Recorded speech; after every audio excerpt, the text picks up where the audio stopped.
Scene ఇప్పుడు చెప్పిన ప్రాబ్లంకి సొల్యూషన్ ఎవరు ఇస్తారని ఇప్పుడే ఇలా వెయిట్ చేస్తున్నా. అంతట్లోపు నాకు ఐడియా వచ్చింది. మనము గోవుకి ఎలాగ అలవాటు చేస్తే అలాగే ఇది అవుతుందట. అంటే మనం ఒక గంట తర్వాత ఇలాగ బకెట్ తెచ్చి పెట్టామనుకో, ఆ గంట తర్వాత పోస్తుందట. అంటే ఆ టైమింగ్ని మనం కొంచెం మ్యాచ్ చేసి ఒక 2 గంటలకి 3 గంటలకి అక్కడ బకెట్ పెట్టామంటే వీళ్ళు బకెట్ ఎందుకు పెట్టారని అర్థం చేసుకుని ఆ టైంకి పోస్తుందట. కాబట్టి ఈ టబ్బులు సరిపోవు మనకి, పెద్ద పెద్ద బకెట్లు పెడదాం. ఏంటంట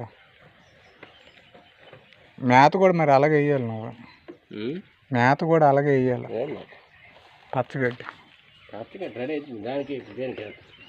పచ్చగడ్డి ఇంకేటేటి ఉన్నాయి కొంచెం నీళ్ళు పోస్తాను చూసి మేత ఎలాగేస్తే గోమూత్రం గోమయం పిచ్చి